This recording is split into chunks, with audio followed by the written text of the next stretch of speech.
Hello, I'm back and welcome to your Tidy 10. We're going to call this a Tidy 10 minutes because y'all know me and I ramble, and I've actually even set a timer so that I don't do that. So I got now like 9 minutes and 44 seconds to tell you what I want to tell you. Okay, here we go. Y'all ready? I want to tell you about the inner child. 5 inner children. And this is kind of called a reparenting process. And what does this accomplish for you? Like, it's everything. It reprograms the subconscious mind.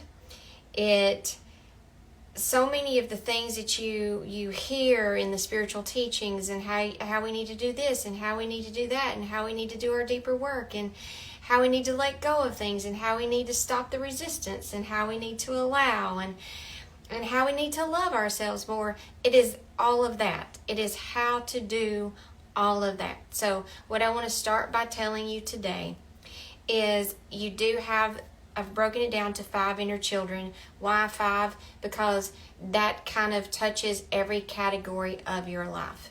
And when we can learn to reparent, which means we give them each equal time and attention, no one of these should be dominant and running the show. Unfortunately, most of the time, we do have one that is dominant and running the show, which means it is talking all of the time. It has taken the role of the caretaker. It's not caring for anyone. It's fearful, it's chaotic, it's creating anxiety, it's creating sleep problems, it's creating weight gain. All of these things can be corrected once we can identify how we are out of balance, and we can then begin to reparent. So you here as the caretaker, you have to reparent these 5 inner children, okay? So if you identified in the morning meditation this morning that we just did, which of these that is for you, which one is the dominant one, the bossy one, the one that wants to control everything, the most fearful one, the one that talks about this certain area of life the most. Again, work, home, body, relationship, and money. So every one of these can be fearful. I want to talk first about the body, and I want to talk about how when the other inner children are not managed and allowed to just take over. So I want you to think of the body inner child as kind of like the car that all the teenagers want to drive. They all fight over it. So you've got 5 kids, but the body one is kind of special in that, it's got goals and dreams of its own. This body inner child wants things. Think about that for a minute. If you looked at this as a separate little entity, a separate little child, your body inner child, how does that body inner child want to feel? How does your body, for me, I would answer that as, I want to feel cared for. I want to feel healthy. I want to feel like I'm important, I'm not just overlooked. I want to feel like I'm given time each day to move, to be healthy, to walk out in the sunshine, to rest, to take a nap if I want to.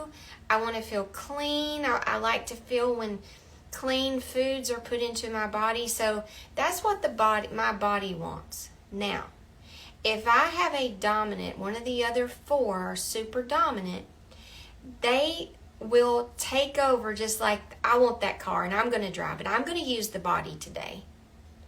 And they will use the body. It gets abused. It gets neglected. It gets forgotten. How, Angie? How does that happen? Think about it. Let's think about your relationship inner child.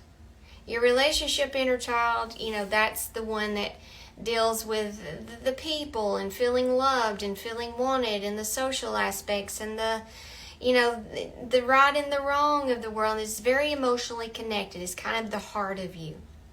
And if that part doesn't feel good, what does it do? I'm gonna take over the body. Give me the car. I'm gonna drive the car straight to the kitchen, and I'm gonna put whatever I want to in the body. And the body's like, here I am again being hijacked by one of the other inner children, because there's no parent at home.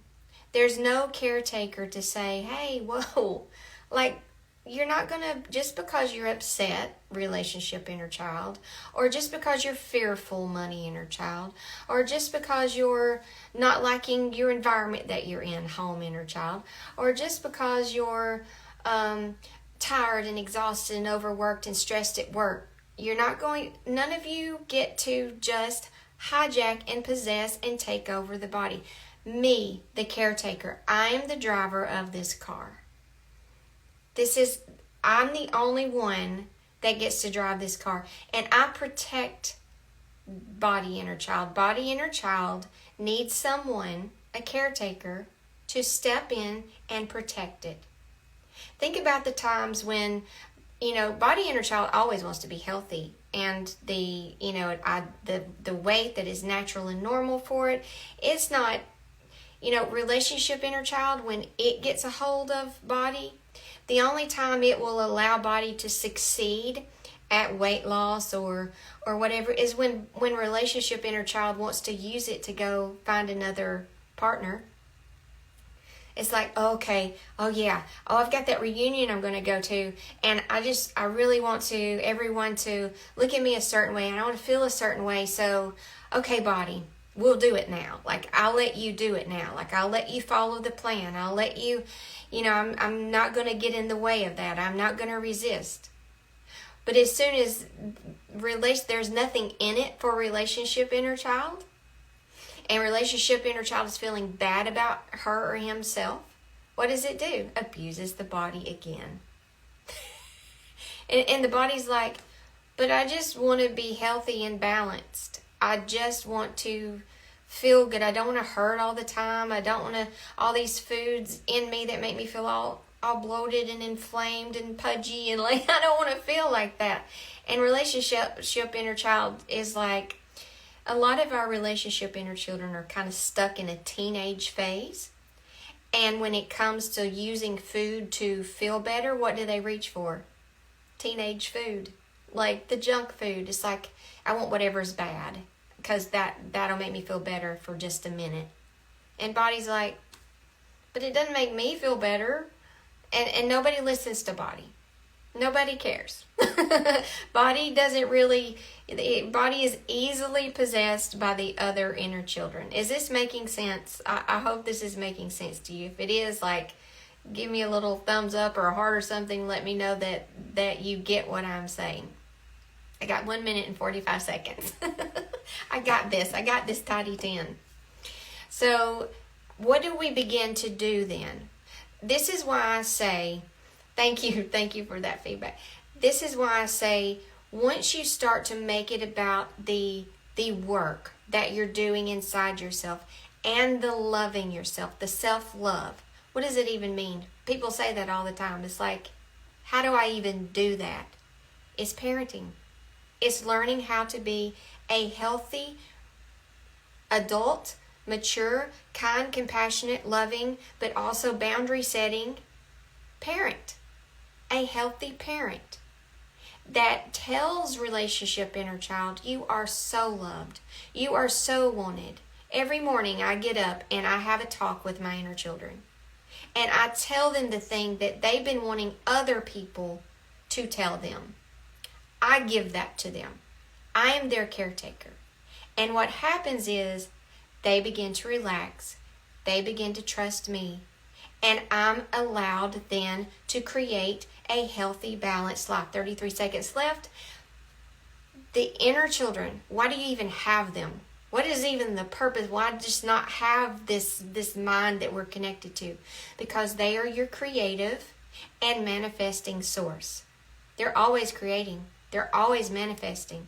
If they are not relaxed, if they are not in relief, they are going to be creating from the energy, from the emotion that they sit in consistently.